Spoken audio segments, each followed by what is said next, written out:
And what we did is essentially systematize that over a period of 5 or 6 years into these 42 challenges, and then create a solution for each one of those, which, as I say, are the things I can teach you in 5 minutes each one. And that micromanagement, comes from a lot of those, probably a lot of those 42 challenges, right?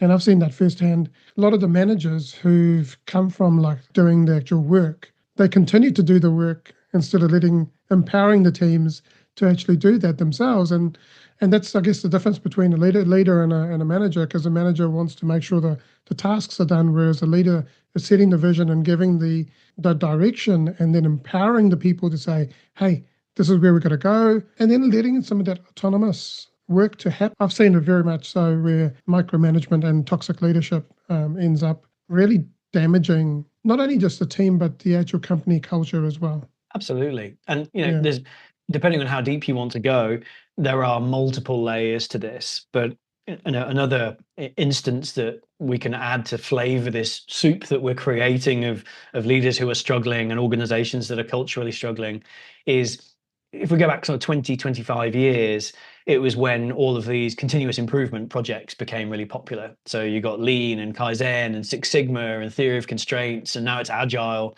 And essentially that's all about doing more with less, more efficiently.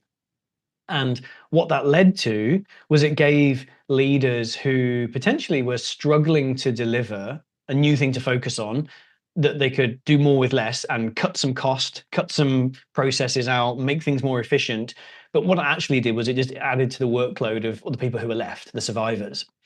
Yeah. And that's great. You do that, and then 12 months later, you do it again, and 12 months later, you do it again. And this is what happens in a lot of these organizations. It's just constant restructuring, because they're not solving the actual systemic issue, which is people aren't delivering enough because they're drowning in this quagmire of friction. So the only thing we can do is cut more costs, cut more heads out, become leaner, and hope that fixes the problem. But we're now 25 years into that, and it still hasn't fixed the problem. We've now got an environment where engagement, or disengagement, should I say, is at an all-time high, where confidence in leadership is an all-time low.